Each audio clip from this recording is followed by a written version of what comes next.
Welcome, everybody. This is episode 5 of our Operator series, where we're bringing on founders, CEOs, VPs of supply chain, those that are leading these brands to success and navigating through all this uncertainty to share their experiences. And so I really want to thank Andrew, Emily, and Chad for joining us today. I'm going to give some quick intros and would love to hear from you all. Another thing is, for any of you who are joining for the first time, if you haven't used Livestorm, please ask a bunch of questions in the chat or in the questions. We can actually also pull people on stage. And so if you want to come on and talk to the guests, please raise your hand. We can get you up here. I've got a ton of questions. We got a bunch of questions from you all in advance, so appreciate that. But this is for you all. And so ask away, interrupt me. Nick's really good at that, and so I'm sure he'll interrupt me some as well. But please keep them coming. So first, just want to open up with Emily Sewell, VP of Supply Chain over at Hubble Contacts. By the way, I do need to become a customer of your guys's. I'm probably not, because when I play basketball, I can't wear my glasses, and so I blame like my poor shot on not having contacts. So maybe that's the reason why. But welcome, Emily. Casey, could you go like James Worthy goggles? Like maybe go the full. I could, but then I think the expectations of my game would raise. So I'm trying to balance that. Rumor has it you can dunk. So yeah, we'll blame COVID on why I can't when we get out of this. Andrew Faris, CEO at 4x400, which is a modern-day D2C holding company. They own several brands, including Slick Products, Fielder's Choice Goods, which, by the way, if you want to see storytelling from a marketing perspective and just around a brand, check out some of the Fielder's Choice work. I love the stuff that they've done there, really tapping into the nostalgia of just these baseball mitts, which they turn into wallets and a bunch of other cool stuff. Highly recommend checking them out. Also Bamboo Earth, and formerly Kalo, which was recently acquired. And then we also have Chad Rubin, who's the CEO and founder of ThinkCrucial. He's also the CEO and founder of Skubana. I'm not sure how he does both. And Chad is really an OG in the D2C space. He's been running ThinkCrucial for over a decade. And it's not just your everyday direct-to-consumer brand. They're shipping heavy, bulky items. They have a large catalog. He's shipping across multiple channels. And then at Skubana, they support thousands of D2C brands selling across multiple channels. And so we've got just a great lineup today. I'm really excited. And then, as I was telling Nick earlier, I had a lot of coffee today, and all 3 of my kids slept through the night. So my energy level is high. Let's jump into this. So Emily, I want to start with you. So as a supply chain leader and somebody who focuses primarily on supply chain, with COVID, how has your role evolved in the last few months? And what do you think this means on the idea and importance of supply chain moving forward, and how direct-to-consumer brands prioritize their focus in hiring? Yeah, great question. I'd say the supply chain has really come front and center now. Everybody wants to make sure that it's healthy and know more about it. Whereas I think under normal circumstances, supply chain ends up kind of taking the back seat. So it's definitely been interesting. We've had to certainly ramp up our communication, both internally and with our 3PL and carriers, to make sure that everything is flowing smoothly. We've been fortunate to be able to say that it is, and so far so good for us. Fingers crossed. We're just pretty fortunate with our location and the way that our supply chain is set up right now that it has had minimal impact. Fortunately, we did hire some supply chain help right before this all started happening. So that was just kind of luck. And I think we were on the good side of that we were proactive in hiring, because certainly responsibility has ramped up for us and have a lot of balls to keep in the air as we go through this. But I think it will also hopefully lend itself to supporting the team further going forward, like maybe getting additional headcount to be able to continue to support continuity operations. Oh, you're on mute. Sorry, can't hear you. I'm a rookie here. Where do you manufacture your goods? We're manufacturing in Taiwan. So luckily avoiding some of the struggles that happen with mainland China by being out there. And we're with a manufacturer that has about 7 different facilities. So if they did have an issue in one location, we'd be fortunate that they could easily pop up our operation elsewhere. We're also kind of at a nice point where we've streamlined our purchase order process. So we essentially always have product on the water and always have an open PO that they're working on. And it's just kind of this rolling forecast that we've fortunately had several years to sort of perfect. So it kind of just runs, I would say, in terms of the order cycle, product on the water, product hitting our warehouse here domestically. And then also in Europe, we have a facility in the Netherlands. So you guys are at a larger scale than maybe some of the people here, which has helps you have the rolling orders, but you are shipping from Asia and it is going by sea. And so what issues have you seen when these boats hit the docks and people are trying to figure out how to get things off and into the ports and then the fulfillment centers? And how are you navigating that? Yeah, so we are completely ocean freight. We used to do some air, but we avoid that now at all costs if we can. We have certainly seen an increase in our time on the water and increase in time to get the containers to our facility. I'd say we've buffered in about 2 additional weeks right now to navigate that. So yeah, we kind of started seeing that start happening, I'd say 2 months ago now. So we've kind of gotten to a point where it's almost like, I hate that people keep saying this, but the new normal, where we've just gotten used to kind of buffering 2 extra weeks. Okay, that's great. And so, Andrew, honestly, you're one of the best follows on Twitter. That's how I hit you up here. I know 4x400 is part of, related to common thread. I've known Taylor, fortunately, over there for quite a while, and then Aaron, who recently joined you all. But just love what you're putting out there. And you're not just throwing out surface level nonsense or things to sound smart and get a bunch of likes, but it's really actual knowledge that you're running across the multiple brands you're running with screenshots and the data behind it. So what was the catalyst to really jump all in there? And what would have been some of like the interesting outcomes from that? To jump into the Twitter community? Yeah. That's actually I'm really glad you asked that. I'll tell you exactly what the catalyst is, which is that Taylor Holiday, who you mentioned, the managing partner of Common Thread Collective, CTC, if you don't know, repping my hat here, is digital sales agency focusing on brands, D2C brands 0 to 30 million. So just have spent millions of dollars growing brands online in that particular stage. We've worked with other brands and stuff before, and we came from 4x400, which I run, is majority owned by CTC. So we just kind of looked at the money we were spending on other people's brands and said, why don't we do this with our own brands? We could probably be some unique help to a certain kind of entrepreneur who could use our help at sort of a different level than before. So I was the head of strategy at CTC and then went over to 4x400. Anyway, at some point, Taylor and then Aaron Orndorff, who you also mentioned, used to be the editor of the Shopify Plus blog, just a brilliant marketer, that basically they told me to. That's kind of the answer as to how I got to Twitter. They were like, hey, you need to do this because at some point you're gonna have to hire somebody and like people need to know who you are and what you're doing and all that. I personally viscerally despise marketing guruism. People just have every incentive to share their wins and not their losses. I've watched it happen from inside, like knowing people, rehashing other people's stuff, and nobody's as good as they seem like they are on Twitter, myself included. Like everything works for me when I post it on Twitter. All of my stuff works on Twitter, and we never have any major problems and those sorts of things. So, of course, none of that's true. And so, at some point, though, somebody told me, I literally created an Asana task for myself. That's like, you need to tweet today, and then just had it as a repeating task because that, but what I found is that DTC Twitter is one of the best things out there. It is awesome. Like, it is actually a guy the other day. I think it was you, Chad, before we started, was mentioning you work with Groove Rings.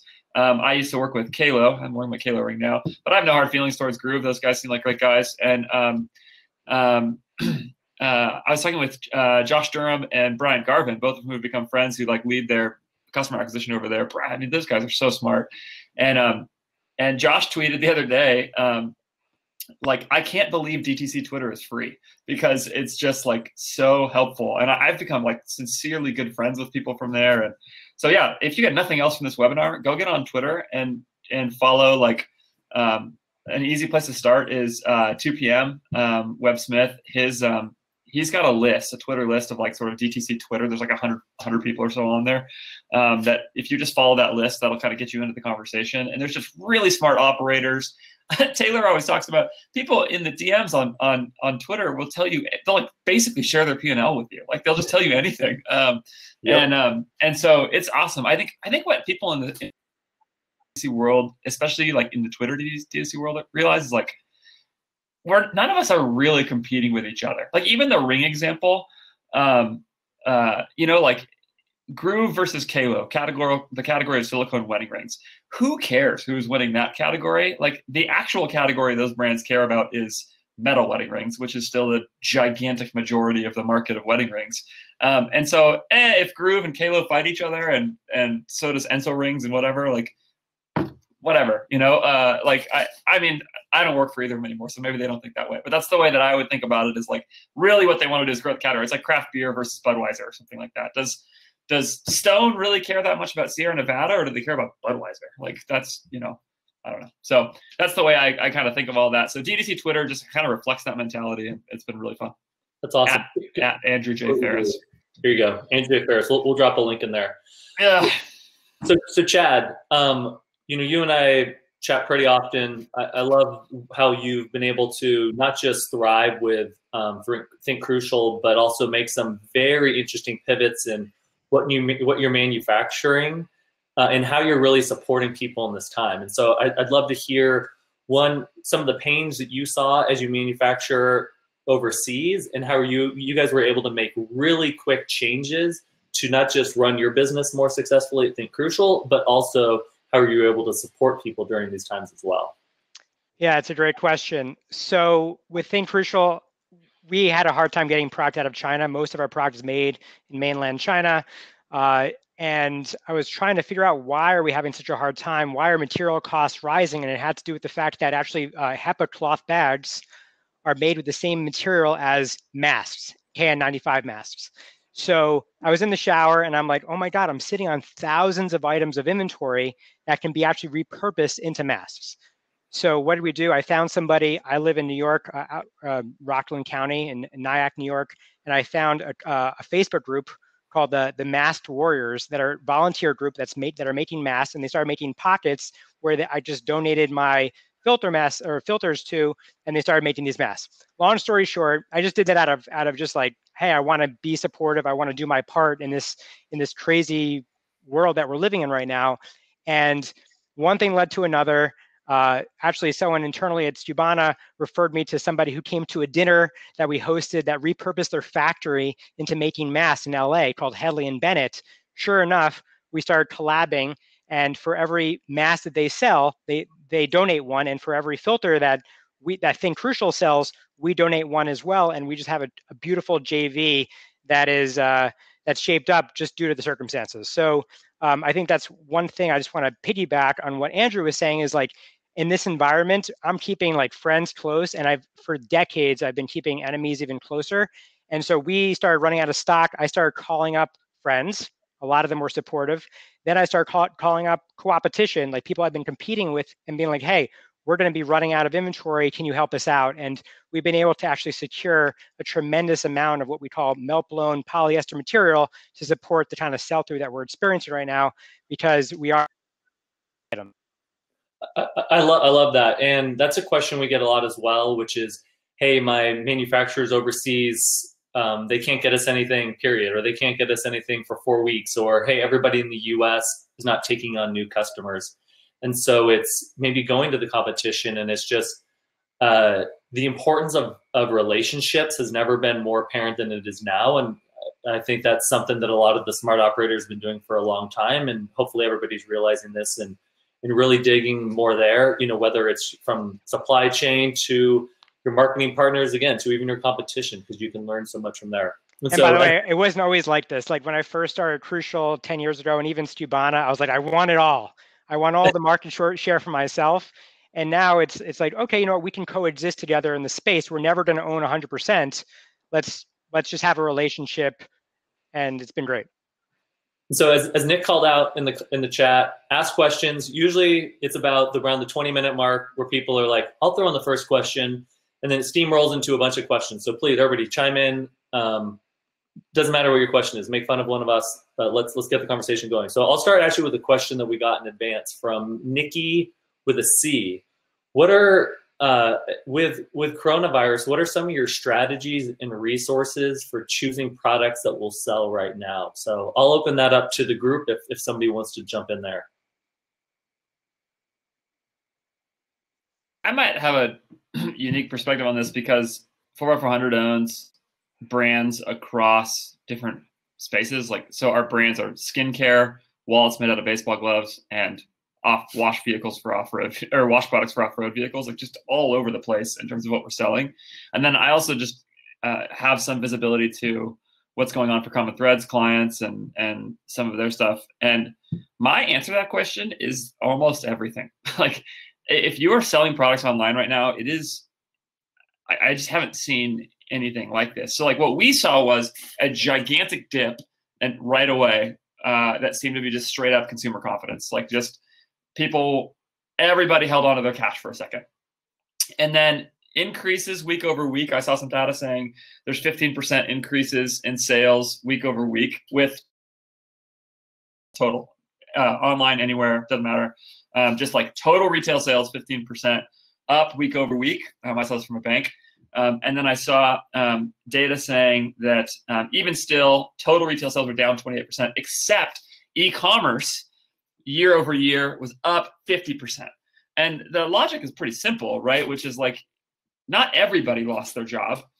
You know, let's say 20% of people are furloughed or lost their job right now. And that's just staggering, right?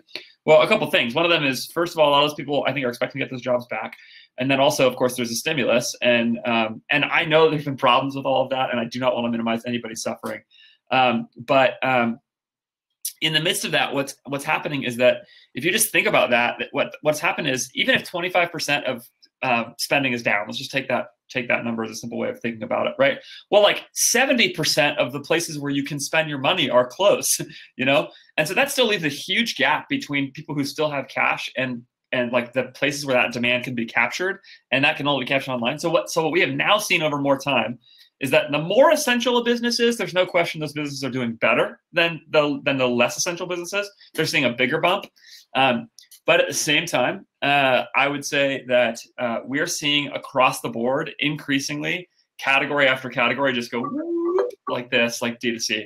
And that's just included so many different people. So I could say a lot more about that. I think the one other really key thing to recognize here is that large players are also pulling huge amounts of marketing dollars back.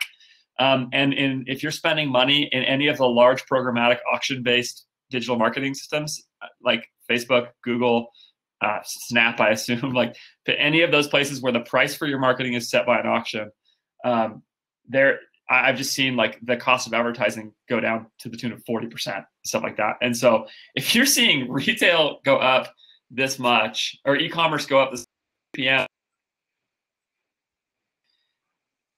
so what we're actually seeing is like people who are like having Black Friday like day over day. And I know like Shopify posted some data saying they're seeing across all their stores, the behavior looks like Black Friday, which is just crazy. It's a weird time to be a winner in all this. But so that's a long-winded way of saying like my experience right now is to just be aggressive about products, try lots of stuff, and see what you can make work. Because if you can handle the supply chain and you're not getting killed there, it's mostly work. I'm glad you called out the tweet from JML over at the CTO over at Shopify, where I really view them as a proxy for the ecosystem, because the data they have is across, let's just say, 1 million plus brands, or at least hundreds of thousands. And if they're seeing consistent Black Friday level volume, that's such a signal for the greater ecosystem. And as you mentioned, not to minimize anything that's happening, but between unemployment and stimulus helping people, and people still need to buy goods. And for better or worse, though, they will still buy, I don't know, view it as discretionary funds, people are still buying.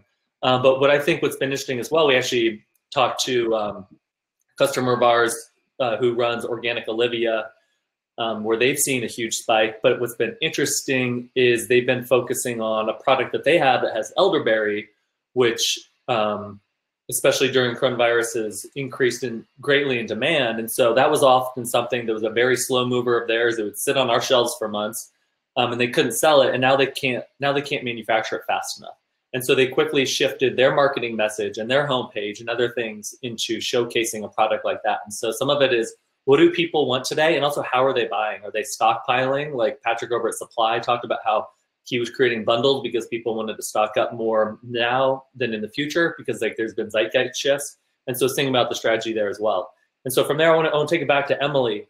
With over at Hubble, have you all seen a demand and shift from some of your best sellers, or what people typically purchase, or how they typically purchase, or has there been a shift to other products? We've definitely experienced an increase, kind of echoing Andrew. It feels like people are just going to e-commerce right now for essentials. So we've certainly felt an uptick. And again, definitely don't want to capitalize on the suffering or minimize the situation at all, but we've been fortunate that it's actually boosted our sales. I would say that it's on trend with normal, like what our top movers are still our top movers. But on both of our sites, Hubble Contacts and then our sister site, Contacts Cart, we've been doing a significant uptick.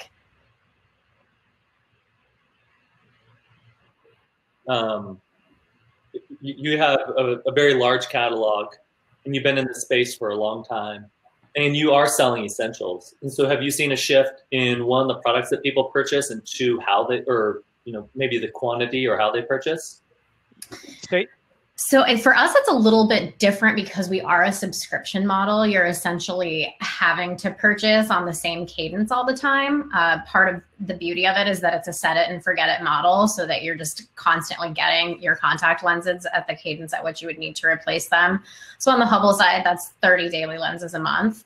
I think that part of the success of it is also that daily lenses are the healthiest type of lens for your eye. And there has been a little bit of noise that maybe contact lenses during this pandemic aren't the safest thing to be using, but the CDC has put out information that as long as you're using proper hygiene, they are still recommending that you can wear contact lenses. And the dailies happen to be the most hygienic because you're never trying to clean them or reuse them. So I think that that's added to the success also.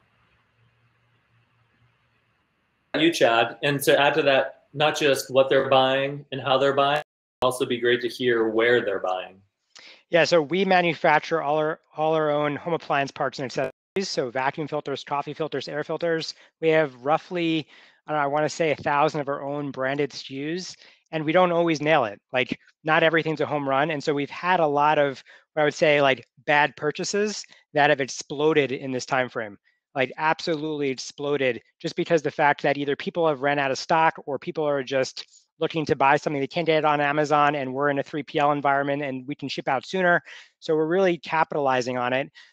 One item in particular that I'm going to share. So we make this filter media, and we collab with Headley and Bennett and a few other actual companies that we're collaborating with right now. And we have another item that just has not done well: kitchen shears, like kitchen scissors.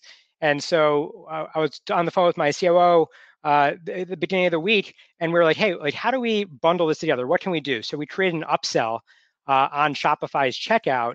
You can use bold upsell, or you can use something like order bump, and we order bump the scissors so that you can cut your own media.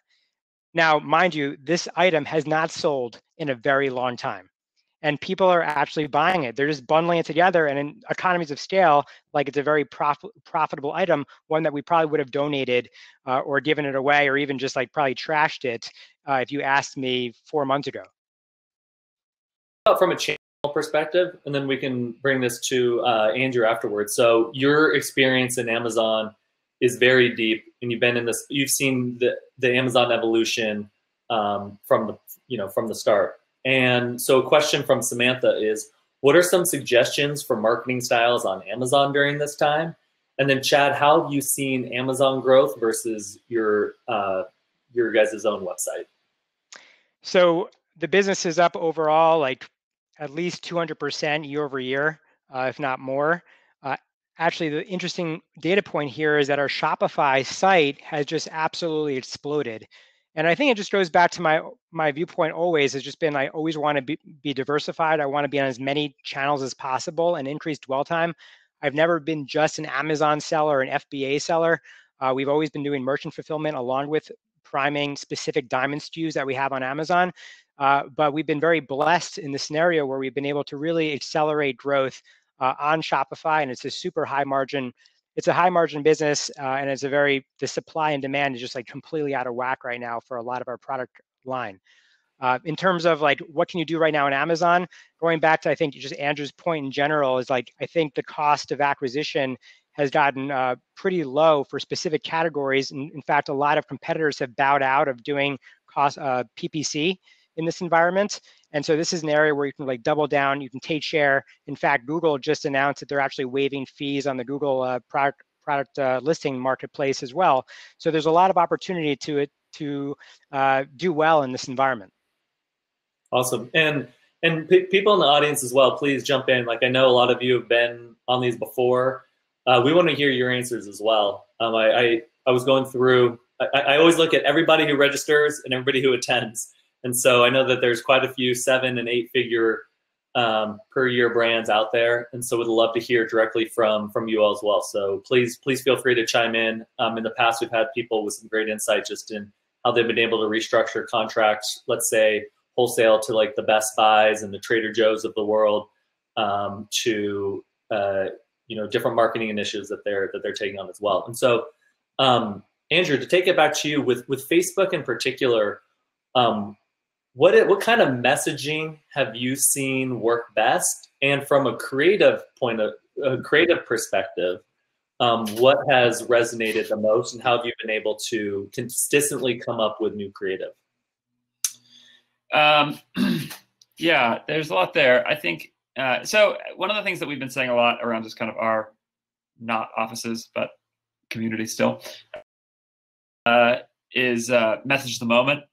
And I think you have to do that really sensitively. So in fact, I saw an ad come through from my team that at one point sort of had a line like, I try to be the kind of person who looks at the bright side of everything.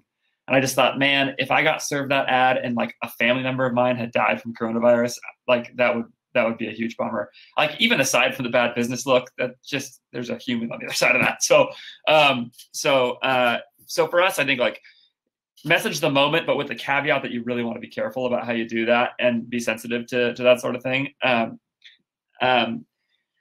So I think that's a real thing. I think that for me, like, I think a lot of the big kind of way I've been thinking about this generally is just this notion of sort of angles and offers.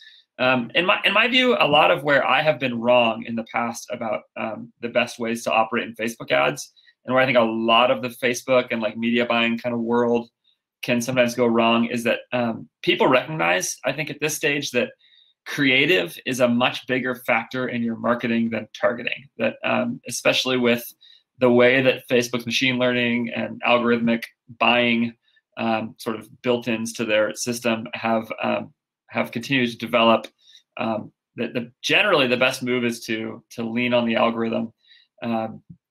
I mean, we're just, machine learning and algorithms, like, they're just so much better at predicting the future of where to put your ads than you and I are. So like we're like constantly beating the drum of target really broadly, let the algorithm sort it out. Especially depending on your spend level and some other factors. But anyway, so the creative is a huge thing. But I think what people can miss with doing that is then what they do is they just iterate bunches of new ads without a lot of thoughtfulness about sort of a conceptual center to those. So it'll just be like, change the background color, because everybody's heard the story of how somebody changed their CTA and it improved their conversion rate 20% or whatever. And so you kind of have this mentality. But I just think that's probably, I'm sure there are examples of that, but it seems to me to be the outlier. And so instead, like, what I am focusing a lot on is thinking more about like how starting at the product and offer level, starting with questions about like, what do I have supply chain wise that I can sell, which is a real question right now for a lot of brands. Where's my margin? Where's my best LTV? Like, really trying to, where's my scalability? Just trying to think through at the product level first, what I can do to make like what would it be really good if I could sell, basically, and good for my business, and then go from there and work towards an offer and an angle. The offer can include sort of how you position it, how you bundle it, pricing, price anchoring, a bunch of different things like that, and then I work backwards from there to the creative. So I'm in the positioning of the product and some of the. And going back from there and saying, okay, now how do I message the moment at the ad level to bring somebody into this angle? So the example I gave recently is like a skin detox. If you're switching skincare to clean skincare, sometimes you can break out from that because of purging old chemicals in your skincare. And so if you're stuck at home, no big deal. So like we kind of did a whole thing around detoxing your skin. And that seemed to work really, really well. But that actually started with like at the product and offer and angle kind of level, and then worked out from there towards creative that messaged that. With creative, because you mentioned, I'm glad you called out the machine learning and the algorithms, because they are getting to the point where they can do a lot of the heavy lifting and the time intensive work for us, even though you do need to evaluate which ads are performing best. And especially in like the B2B space, are people churning? Are people staying longer? Who are your repeat customers? But anyways, back to like the actual creative. How are you all creating that today? And have you seen a shift in especially when you utilize Instagram and Facebook, which is a much more visual medium? Are you using static imagery? Are you guys creating video? Are you utilizing UGC? How are you approaching that? Yes. The answer is, yeah, we'll try it all. I just think every lesson you've ever heard about like, this is the thing that works on Facebook is wrong. So, and what I mean by that is that like, sometimes that works, sometimes it doesn't. Like UGC sometimes works, but I've just seen every rule of thumb be wrong at times. And so the answer is like, how can you get smart, consistent, creative testing? And I think both of those matter. Like, what I don't want to do is just throw a million things at it. Sometimes that can be helpful, actually. It's just pure volume. But and what I also don't want to do is just like slave over a new piece of creative for weeks and weeks to try to like really dial it in perfectly. There's some kind of middle ground there of like iterating regularly. And what is that the bigger the swings, or like the to get really different results, you need to try really different things. So a 1.5-minute long explainer video probably is going to have a different effect than a still image. And to think about how each of those is going to lead somebody from the ad through to the angle and the offer is really crucial in my view. So we do it all. Like I think I'm actually, like my director of growth, really smart guy. He's like constantly beating the still image drum, and everybody else has just been talking for forever about video. But he's, I don't really understand why. Like still images work, and if you can do a great job with a headline and following up with information, they work. And then I've also seen people who are winning with 10-minute long explainer videos that are just like impossibly slow, but some people stay with them. So there's just a lot of different ways to win. And what I would say is like test creatively. Start with it, grab attention in the beginning, fill out the information on the back end of that. If you can accomplish both of those things at the ad level, you can win. And there's a lot of ways to do those two things. You need to do both. Agreed. I think that we're going to look at some silver lining from this craziness, is that people are realizing there really are no rules, and what works for one business won't work for another. And so again, it's good that you have somebody in your team that is just all in on static imagery, and somebody else is all in on UGC video, because there's the right message and the right time for each, and it depends on the product, and you've got to test and put that out there. But that's also what makes our jobs fun. So here we have a question from Colin that we'll open up to all of you. Are any of you using Snap or Pinterest for customer acquisition? And if so, how well do they work or compare to Google and Facebook? Just say quickly, I'm not using either of them right now. There may be a day when we do, but it's another thing I'm a big believer in, is there's lots of upside left in Facebook for people who, I mean, some of you are spending 20, 30 grand a day and you're tapping out the top. I totally get it. Yeah, you might have to move on. But especially right now, I've got one brand where 5x my ad dollars. And the reason why is exactly what I said. CPMs are down so much that there's just like way more scale in Facebook right now than there has been for me for a long time. So that's what I agree with that. And that's something that we think about a lot as well, which is there's only so much time in the day.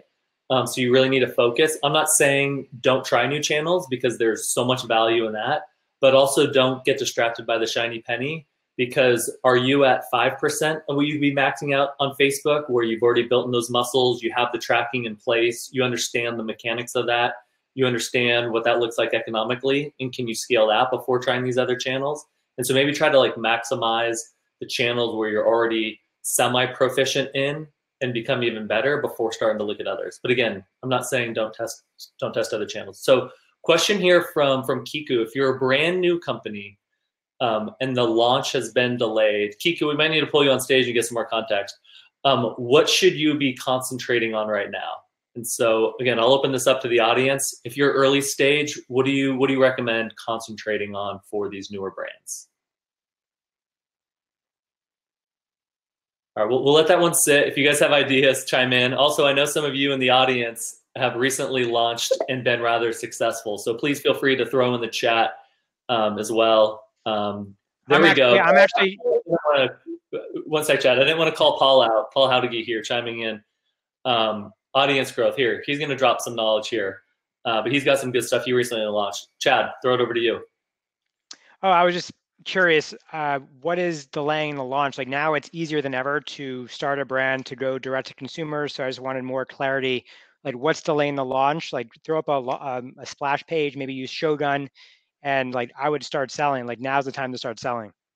And I think also right now, which something that I know we focused on, a lot of the brands I'm talking to have, is taking the level of communication with your customers and partners, but your customers to the next level. And so Paul calls out audience growth here. And so it's building that audience, but building that audience also means building the rapport and relationship with that audience and understanding who they are more and why they're buying from you versus somebody else. And so I think really focusing on the customer and understanding them a lot better. And especially if you're early stage, like everybody always looks at the incumbents or these much larger brands and they aspire to be that, as they should. But one of the beauties of being a smaller brand is you have time to know possibly all of your customers or a huge majority of that. And so with Kiku, she's stuck in production, so she doesn't have the product right now. So again, even there, just like Chad said, throw up something like Shogun or just some landing page, say that the inventory will be on its way, and start trying to build this relationship and understand the customers. Because even if you get feedback and you can't complete the sale, you can follow up with them after and you're already starting to build some relationship. So another question here. Oh, I've got some thoughts on this. We'll open it up to all of you. From Colin. So Chad, you mentioned the free Google listings. Does this make Google a more legitimate competitor in e-commerce with Amazon? Well, I think Google has always been legitimate. I just think Amazon's always been a few steps ahead.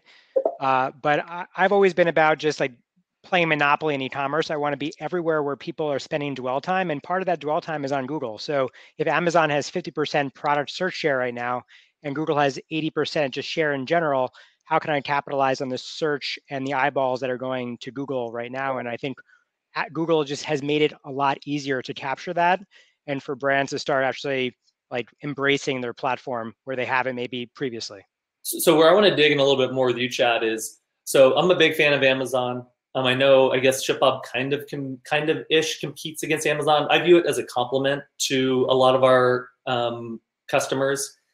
And especially with Amazon cutting off everything that they consider non-essential, and they're such a massive organization, there's nobody to even pick up the phone and call to say, well, hey, this product actually is essential, you just tagged it wrong, because their phones would ring off the hook. And so Chad, can you just share a little bit of your experience there, and also how this has really showcased the value of diversifying your channel mix? Yeah, so Amazon has gotten so large with so many products that they just couldn't control the assortment. So they just went through and they swept everything, and it was pretty much a robot. And we actually got a ton of products that were kicked out saying, hey, these are non-essentials. So like pet filters were essential, but like human air filters weren't essential. It actually had no rhyme or reason to it, which was totally crazy. Nobody had talked to, nobody emailed. They weren't even responsive to this. They have let up some of those restrictions, but I do feel bad for those that really embraced Amazon as a business versus just merely a channel.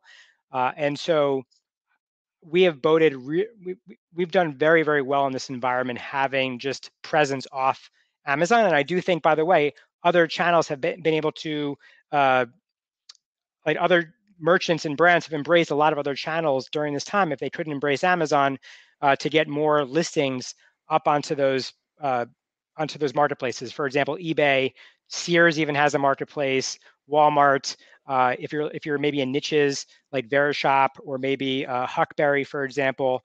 So I think that this has just allowed more people. I think just like the rising tide lifts all ships. And I think it's right now, that's just what's happening specifically in my space, but across e-commerce, where e-commerce is maybe 12% or 13% of total retail, that will probably be like 25 or 30%. I'm assuming, I'm guessing, but I think it could be pretty high right now. And I think Shopify is benefiting from this specifically around groceries, where grocery stores or small grocery boutiques that are making like ghee or other essentials right now are doing extremely well and embracing Shopify and selling on the internet.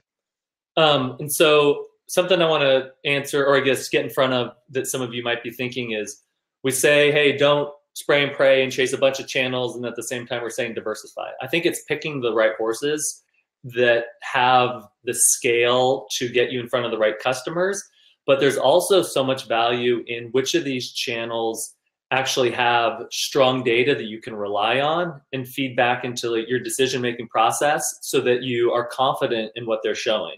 And so that leads into an example that that Andrew dropped in from Colin in the questions. If you go to the questions section and scroll at the bottom, you can see it. So again, to reiterate Colin's question, it was, is anybody using Snapchat or Pinterest, and how does it work compared to Google and Facebook? And so, so what Andrew's seen here, I've seen in new channels quite often where, so he says, if you do this, be very careful around the attribution models. Particularly on Snap, he's seen Snap dashboards show 10 to 13x return on ad spend or ROAS, but when you dig in deeper, it's 95% plus view-through conversions. And a view-through conversion means that they saw the ad, or at least they saw the ad for a second. I don't know what has to happen for view-through in Snap. But they did not click the ad, and the ad did not necessarily drive the visitor that then drove the transaction.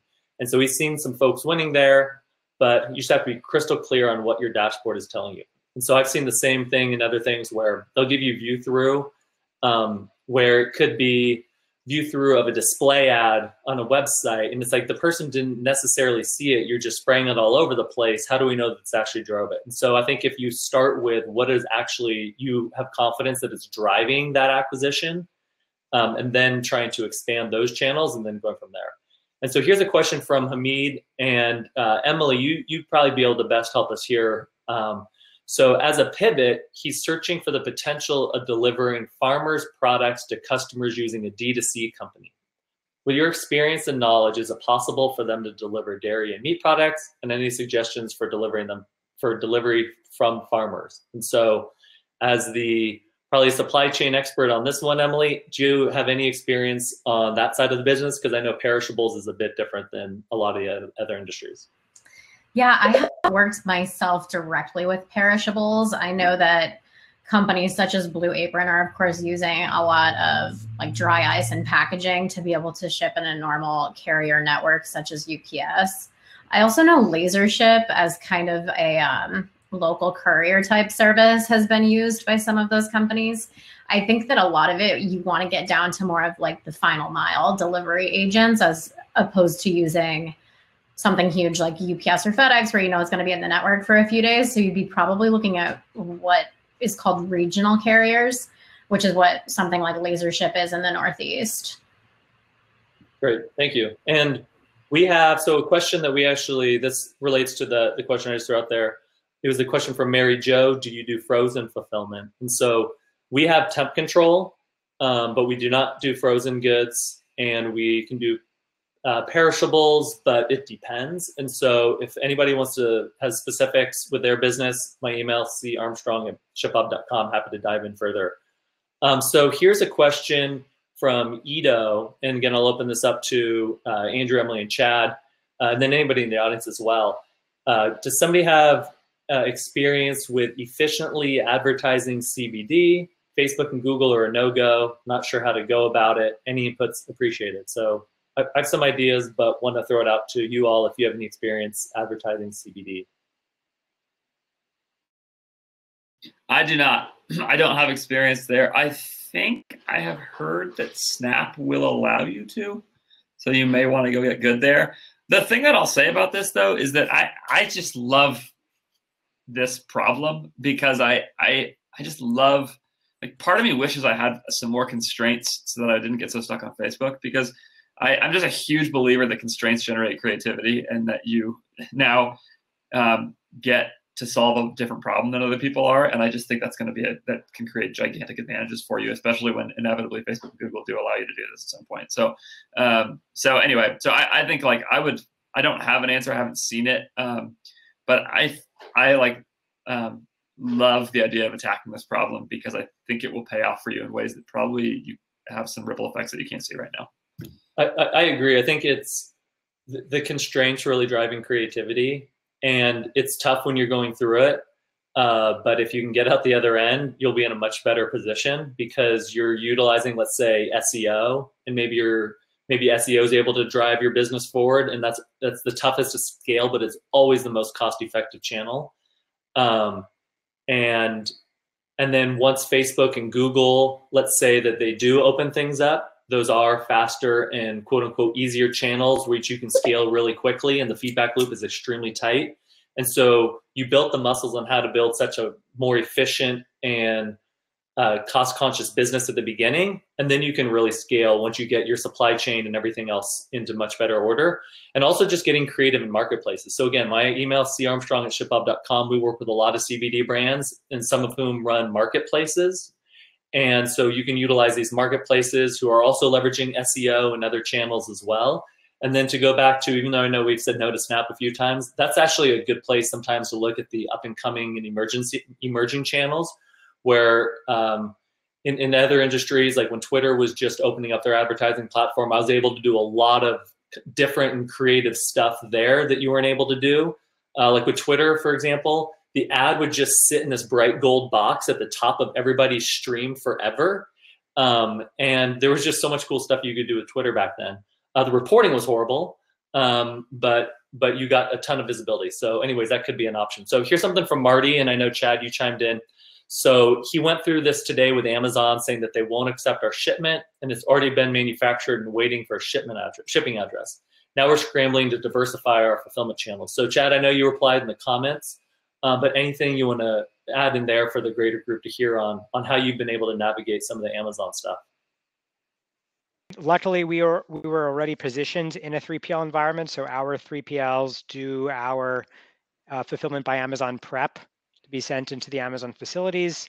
The fact that Amazon wasn't accepting our shipments just meant that we were going to turn on multi-channel or our own fulfillment, where it's seller fulfilled versus FBA. So I'm sure Casey and team at ShipBob can definitely help with this.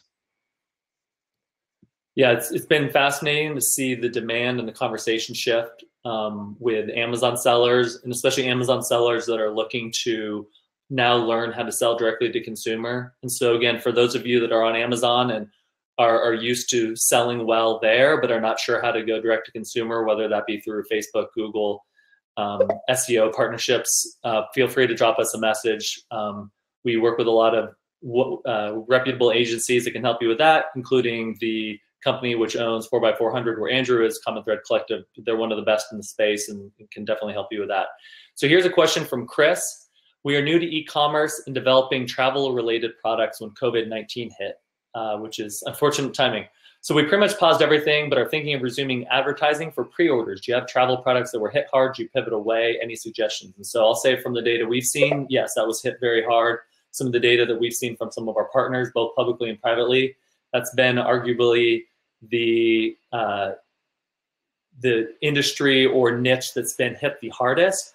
But what I do think is really interesting is looking at companies like, let's say, Lululemon, where they had their kind of travel wear and commuter wear, and they kind of pivoted that to comfortable wear while you're at home, because people don't, maybe they don't want to wear sweats, but will they wear something more comfortable when they're at home? And so it's thinking of how are people now not traveling, but utilizing the same products now that they're home. If you're selling suitcases, that's difficult.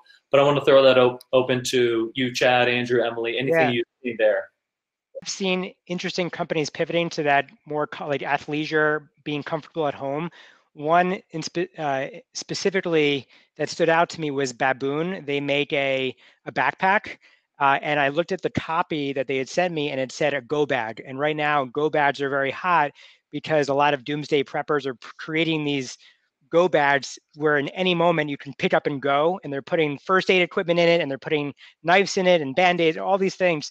Anyway, so they're repositioning the products to the times, and I think that's a really special way to tap into the underbelly of people's emotions. That's great. And then so I saw Nick, you chiming in with Ito as well. So real quick to go back to CBD, I did forget that there actually are a couple display ad platforms. I don't know how big their reach is and what kind of data they give you again. I've seen I have a list here. I just got to find it because I was doing some research on it as well. And yeah, there's definitely some pretty cool display ads platforms that have bought space on these different publications. So I'll have to find them. I just don't know the names right now. Awesome. So I could ask questions all day. I was so pumped when I saw who was joining the episode we have here. But I know that we all have our jobs, and I know everybody in the audience has their work and life to live as well. So I've got one final question, but before I do that, I just want to let you know we're here every Wednesday, 3 o'clock Eastern time. So please come back if there are other brands that you think that you want to hear from. I'll throw out and ask. Maybe we'll get denied, but more often than not, people are happy to share. So please feel free to share those with me. So we'll start with Emily, then we'll go to you, Andrew, and close up with you, Chad. So if you had one piece of advice for brands and how they should navigate these times, what is your suggestion? That's a good question. I would say, keep going. I think something that Andrew touched on earlier, it's like, just try it. Like, people are shopping online a lot right now. And I think that we're going to come out of this a much different world, and e-commerce is probably going to be advanced like 15 to 20 years of what it would have been. So I think there's a lot of opportunity to just keep pushing through it. Yeah, I will say something similar, probably more long-winded because that's me.